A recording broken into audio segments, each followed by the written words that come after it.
avoir ton autopilote engagé pour que l'auto-throttle fonctionne, mais il faut que tu aies un flight directeur actif.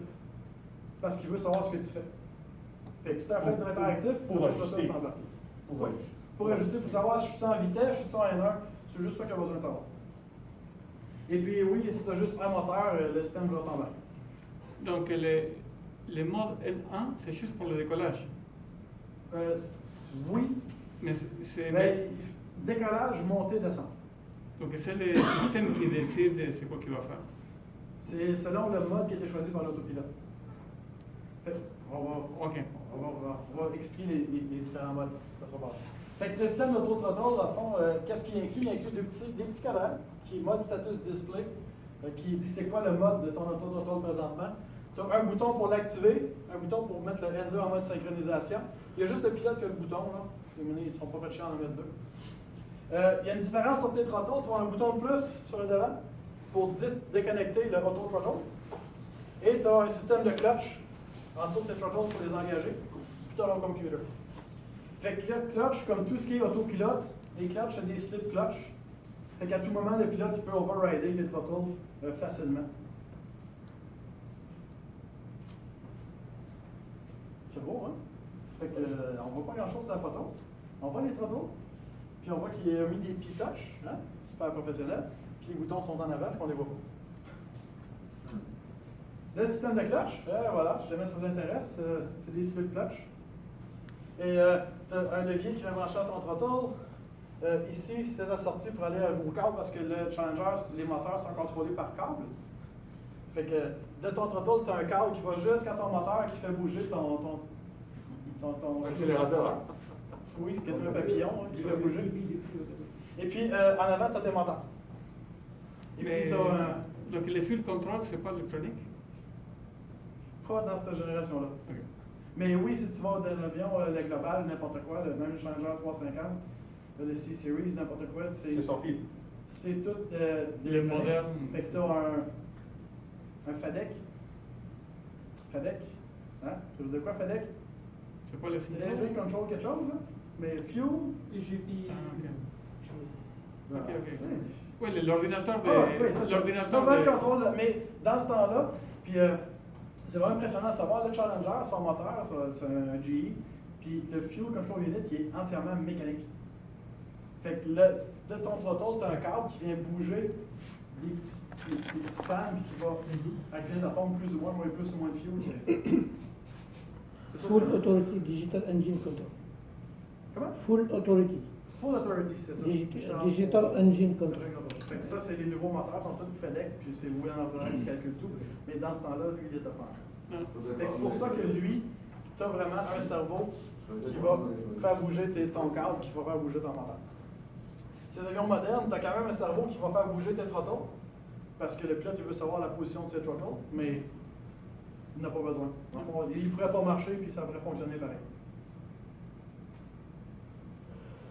Fait que ton indication, tu as ici ton mode. Fait que tu as deux étages sur l'indicateur. Tu as un vert et un jaune. Le vert, c'est ton mode actuel, puis le jaune, ici, tu as une défectuosité. Fait que c'est trop compliqué d'avoir les deux sur la même ligne. Fait que ça, c'est quand même possible comme indication. Tu peux pas avoir les deux en même temps. Soit le vert, soit le fade, c'est ça. Oui. Fait que soit tu es engagé ou soit tu es en mode fade. Pour fonctionner, l'ordinateur, il a besoin, encore une fois, d'un paquet de références. Fait qu'il a besoin de tes IRS. Fait qu'il IRS pour détecter ton accélération. Fait que s'il avance ses throttles, l'avion accélère, bien c'est là que ça fonctionne. Ça va bien. L'ordinateur computer, s'il veut suivre une vitesse, il faut qu'il connaisse ta vitesse. Ton FMS, pas ton FMS, plus ton FCC, ben aussi ton FMS, c'est un plan de vol. Fait que c'est quoi tes vitesses? C'est quoi ton mode d'autopilote? Tes N1 fan amplifier, fait que c'est quoi ta vitesse en RPM de tes moteurs? T'es-tu au sol? As-tu des flaps? As-tu des gears? Dans le fond, flap et gear, c'est surtout pour y dire. Si tu es en flap 45, tes gears sont down, ben lui, il va se mettre en mode high gain. Fait qu'il va juste réagir plus vite. Tu sais, tu es en mode d'atterrissage, mais en mode d'atterrissage, tes throttles bougent plus vite parce que ta vitesse est beaucoup plus critique. Ensuite, il y a besoin de power. Et puis, les disconnect switch de throttle, bright dim et de la puissance. Et puis là, il va afficher, dans le fond, sur tes deux écrans, pilote-copilote, Ton ETS Control Panel, c'est ton petit bouton Engage, et puis le servo clutch qui fait bouger tes throttle. Ah, c'est le double. Ok, une pour chaque. Oui, une pour chaque. Ça ressemble quelle belle photo d'une belle pièce. Qu'on voit ici, le cerveau. Puis là, ici, il y a Harmonic Drive. Vous ferez une recherche, c'est quoi un Harmonic Drive? Là, je ne savais pas c'était quoi, c'est vraiment super ingénieux. C'est, dans le fond, c'est un principe de gearbox, mais c'est pas deux dents dentelées qui roulent l'une dans l'autre, sont une est imbriquée à l'intérieur de l'autre, puis il y en a une qui est ovale, puis l'autre est ronde, puis ça, c'est comme ça que ça décuple la vitesse. C'est, wow. Quand on parlait du monde, des fois, du monde qui ont des idées de génie. Oui. Fait qu'au lieu d'avoir deux gears, une petite, une grosse, ils sont une dans l'autre, puis c'est en tout cas, wow. Pour réduire la vitesse. Quelle photo? Quelle belle photo. Voulez-vous la voir encore? Fait que ça c'est là vraiment la slip clutch qui est là. C'est l'harmonic drive, ça c'est la slip clutch. Comment ça fonctionne? C'est beau, hein? Fait que, voyons, on a bien une photo mécanique là-dedans. Fait que, l'indication, fait qu'au power-up, il va faire son self-test. Puis s'il y a une faute, ben, il va afficher fail. C'est un compliqué comme système, là. Et voilà, c'est tous ces modes d'opération. Fait qu'il y a le mode take-off, climb. Fait que bon, on va commencer un peu. Take-off, ben, il est en take-off. Fait que c'est quoi? Il va faire. Ah, c'est le take-off, c'est le premier. Il est en mode N1, fait qu'il va au maximum autorisé. Fait que sinon, avant de pouvoir armer ton autopilote, il faut que tu rentres les paramètres dans ton FMS. Fait que dans ton paramètre, on a vu les databases qu'il y avait. Fait que Navigation Database, Performance Database, Input. puis vSpeed Database.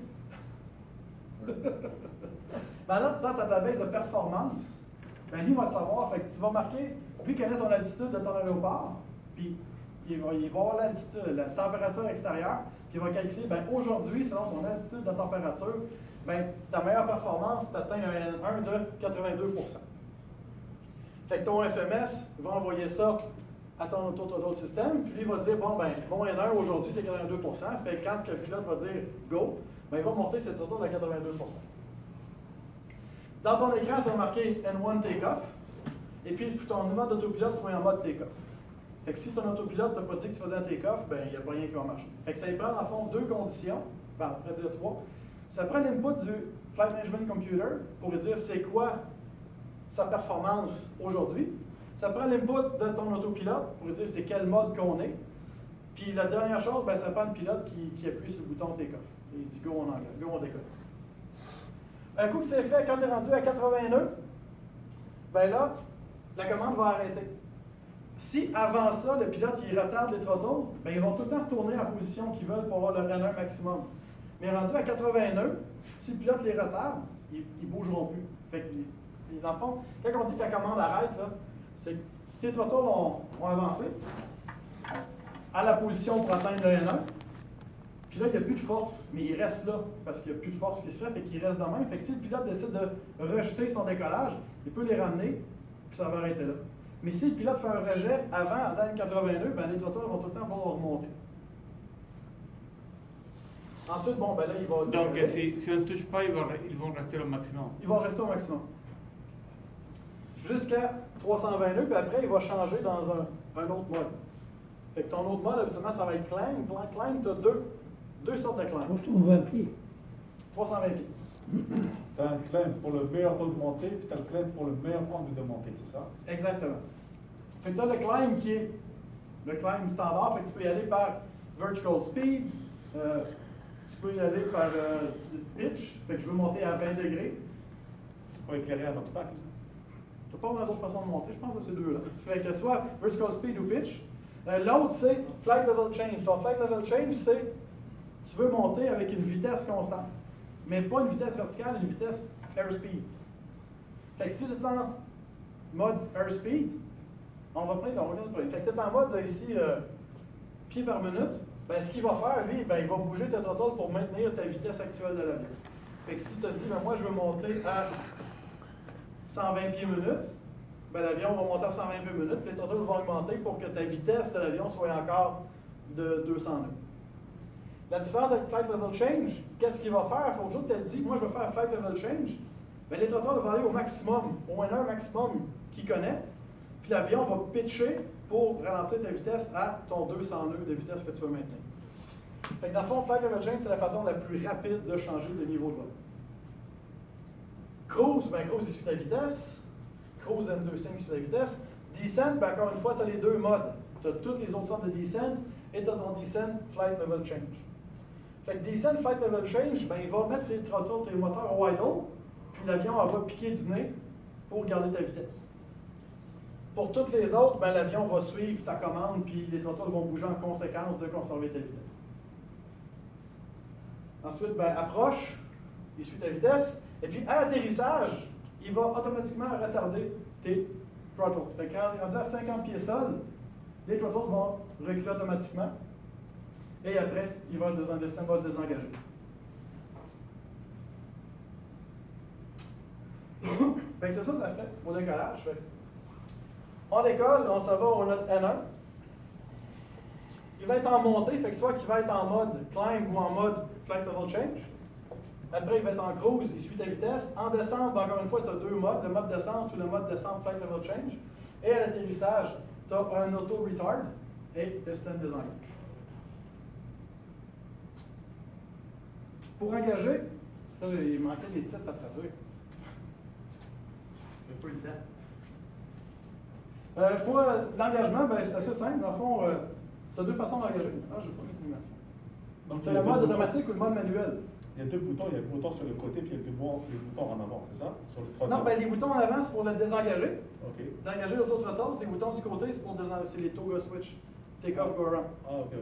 Pour engager l'autopilote, la façon automatique, ben, c'est le pilote va avancer les throttles, puis quand il va dépasser 75%, si tu es en mode take-off, fait que tu es déjà en mode take-off, ton autopilote, tu as déjà plus ton take-off go around, ton autopilote est seté en take-off, bien, une fois que tu avances les throttles, le throttle va embarquer automatiquement.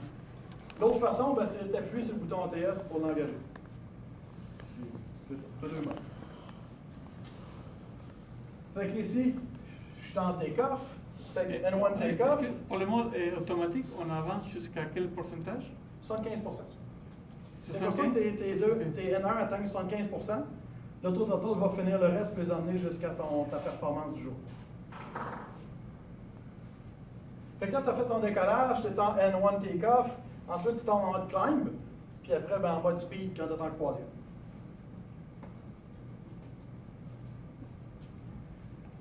En approche, ben, on va être en mode descente, puis quand on va atteindre l'altitude, il va être en mode speed, fait qu'on va faire le reste en approche en mode speed, et puis, ben, je vais aller en mode speed jusqu'à. Pas de grand secret au landing mode. Fait qu'à 100 pieds, quand il va à 50 pieds, il traite le pilote de retardé, et puis,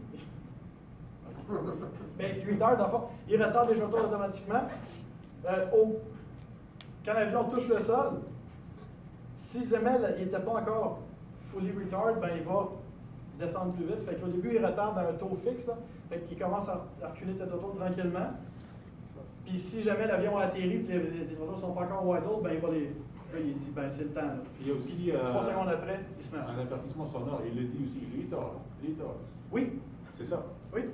Mais pas sur ce modèle d'avion-là, mais oui, sur beaucoup d'avions, il le dit. Mais il faut qu'ils mettent les transréverseurs manuellement, les pilotes, non? Oui, c'est manuel les transverseurs. Je ne connais pas encore d'auto-trottoirs qui le font. Mais oui, souvent, tu regardes des vidéos, là, puis ils atterrissent, puis quand ça parle d'atterrissage, ça dit retard. Ça... Parce qu'il fait quelque chose de mauvais, il est très difficile. Si jamais on a un problème, tu as deux sortes. Tu as soit le désengagement ou le fail. Désengagement, c'est juste quelque chose qui n'y aurait pas dû. Donc, soit tu as un split entre tes deux moteurs, fait que le système désengage, mais il n'est pas failé. C'est juste que, regarde, règle ton split, là, puis après, tu pourras réengager.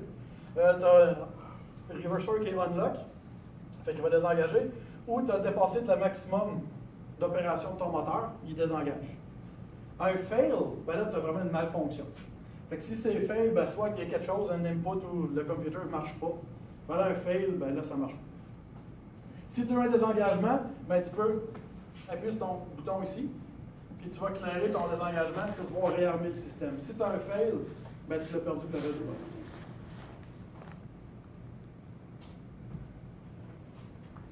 Je suis rendu là aussi dans l'introduction. Low speed. Fait il y a des modes aussi de protection. Low speed protection. Fait que si tu arrives proche de ta vitesse de décrochage, ben l'auto-throttle, même si tu choisis une vitesse, fait que dans ton gear shield, tu as le bouton speed, même si tu choisis une vitesse qui est plus basse, ben il n'ira pas plus bas, lui, parce qu'il dit non, ta vitesse de décrochage c'est ça, puis il n'ira pas plus bas que ça. Fait que 1,2 fois ta vitesse de décrochage, c'est son minimum que l'auto-throttle va te permettre d'aller. Même chose pour les thrust limits. Fait qu'il te permet d'aller plus vite que les performances de ton avion. Fait que si tu es en plongée, puis tu dis ah ouais, accélère, ben l'autothrottle il va quand même retarder. Parce qu'il se dit tu atteins ta vitesse maximum, c'est assez. Overspeed protection. Tu es en overspeed, le throttle retard, et puis ton avion va automatiquement pitcher up aussi pour te ralentir. Fait que l'overspeed protection, c'est, tu as dans le fond deux parties. Tu as la partie thrust auto-throttle qui retarde et la partie autopilote qui va monter le nez de ton avion pour ralentir ton avion. Si pour une raison, le pilote il veut y aller en overspeed, est-ce qu'il peut ou il va tout le temps faire ça à la vie? Ouais, c'est très facile, je suis désengagé. Qu'est-ce que ça signifie? Ah, ok, si le pilote est engagé, il ne fera jamais la protection. Overspeed? Non, c'est ça, quand tu es en mode manuel, tu n'as aucune protection. Ok. Ben, tu vas avoir des Vitesse warnings. et l'autre, Oui, c'est non, marque. Tu vas avoir des warnings partout, tu dois flasher, Masse. puis les pilotes. L'autre marque Il peut de faire vitesse. Ok. C'est un petit Mach. peu aussi la différence entre Mach, Airbus oui. et Boeing. Boeing, le pilote peut faire ce qu'il veut quand il n'est pas engagé. Puis Airbus, il y a des limites qui sont gérées par l'avion.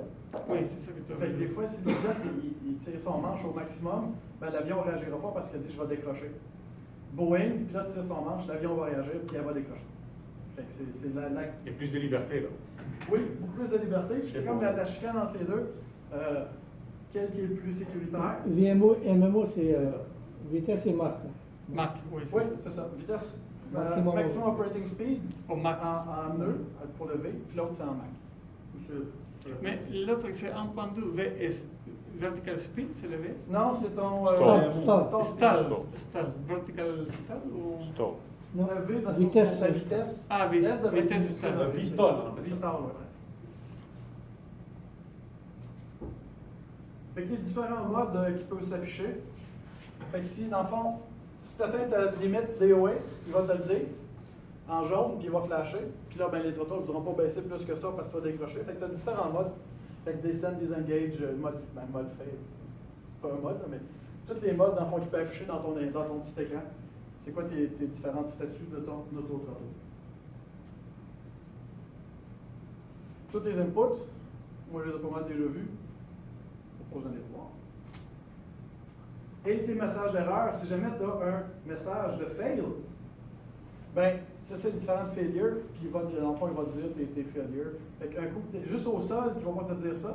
Si tu as un fail quand tu es au sol, tu vas tenir ton bouton ATS pendant 3 secondes, puis il va t'afficher c'est quoi son failure, puis ça, c'est la liste des failures possibles. Là. Fait que c'est soit que c'est un ADC, qu'il n'y a pas d'input, il n'y a pas ça, son break, de son cerveau ne marche pas, blablabla. Fait qu'il va te dire c'est quoi sa failure. C'est comme. Mais il faut être au sol. Ok. Fait que, beaucoup de choses en vol, tu ne le sauras pas. Mais une fois que tu es rendu au sol, tu essaies d'engager, il donne un fail, tu tiens le bouton, il va te dire c'est quoi la failure. Ben c'est ça l'auto-throttle. C'est ça le système intégré. C'est fini? Ouais, c'est un bon cours. C'est. Honnêtement, là, je l'aime pas, moi, le cours. Ah ouais? Comment ça? Ben là, je peux vous le dire, là, parce que j'ai dit non pour leur donner une deuxième fois. J'aime pas le cours de la façon qu'il est monté présentement. Parce qu'on parle beaucoup du Challenger 604, 605. On fait tous nos labos sur le Challenger 605. Ouais. C'est pas. Fait que. C'est pas compatible. Une différence. Oui, c'est ça. Fait que, tu sais, juste on prend là, le système de stall, ou le système d'autopilote, les component location, le stability augmentation system, là, ben on l'a jamais vu. Ouais. Mais c'est la fonction via damper qui est dans le 4. Dans le 601, c'était vraiment plus archaïque, fait qu'il n'y avait pas d'IAPS. Fait qu'on a notre flight director computer, on a un stability augmentation system qui faisait via damper, fait que c'est plein de. C'est différent.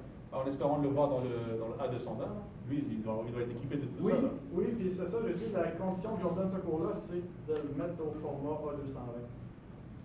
Mais là, j'ai pas le temps. Quand j'ai dit, j'ai pas assez qu'il y a un nouveau cours qui se donne en. Il y a un autre groupe AEC là qui va Oui, venir. en novembre, je pense, qui veulent commencer le cours de système intégré. Et j'ai pas le temps là, parce que là, j'ai mes cours d'université qui finissent. Je vais finir mon université le 20 janvier. Après ça, j'aurai du temps. Mais, cours de quoi de l'université? Le bac en enseignement, je suis obligé. Ah, ok, les vacances. Ok. Ils m'ont obligé, c'est dans mes conditions d'embauche. Oui, c'est ça. Ici. Ça dure combien de temps? Ça a été beaucoup plus rapide que vous autres. Moins intensif, ça m'a pris 18 mois, 20 mois, je pense, au total. Ok, plus long que nous. Ils t'ont donné des Comme crédits vous. ou... Oui, mais moi, c'est pas 5 jours semaine. Ils t'ont donné un crédit ou... Au total, j'aurai 15 crédits. Ah, c'est OK. Mais c'est ça, c'est. À l'origine, là, le contrat que j'ai signé à mon embauche, ben, c'est que tu n'as pas de temps. Il faut juste que tu le fasses. Fait qu'il faut que tu fasses un cours par année, minimum un cours par année. Puis dans le fond, c'est 8 cours, je pense, à faire. Puis tu finiras quand tu finiras. Mais là, ben, j'ai comme commencé un peu agressif. Fait que je disais, ah, je vais en prendre 2, hein, le premier coup. Donc, 2 cours. Puis là, ben, quand j'ai commencé, voir que, tu sais, au début, les cours étaient faciles. Là, plus ça va, plus il devenait compliqué. Fait que là, j'ai dit, OK, je vais diminuer à 1. Il dit, ah oui, mais en passant, ton programme, il se termine en 2021. Fait qu'en 2022, le programme, il change, puis c'est un nouveau programme au complet. Fait que tout ce que tu as fait, ça compte plus, il faut que tu recommences. J'ai dit, ben, tu as 2 options. Il te reste 6 mois pour faire 6 cours, ou tu recommences tout. Fait que, non, c'est quoi? On a comment de cours? 4, 8? On a 12 cours à faire. Moi, j'étais à moitié du programme. Là, t'as mis les manettes à full Ben, là, je dis, puissance. OK, je vais faire les 6 cours qui restent, parce que c'est pas question, je recommence les cours. Sinon, tu appuies sur le gueule. Et puis sur le ground, c'est ça. Je trouve tellement que c'est des cours voici un nuage, pèle-le, puis ça ne mène à rien. Mais dans le cours, cette cours-ci, dans les diapositives, il manque un peu plus de détails, des informations. Oui, il manque de texte, hein? C'est ça. Il manque beaucoup de choses qu'on n'a pas une autre façon de l'apprendre. On n'a pas un livre, on n'a rien pour suivre. Non? Il Ben y a- oui, parce que Est-ce que ça existe en c'est façon? ça, honnêtement, moi je les reconnais toutes parce qu'ils viennent. C'est dans le fond, c'est Jacques qui les a fait, puis Jacques qui donnait les cours types avec moi, je suis Bombardier. Puis c'est les diapositives qu'on donnait chez Bombardier. Les Bombardiers, ça venait avec un livre. Oui, nous, on n'a pas le livre. Et vous avez pas le Eric, livre? moi j'ai aimé la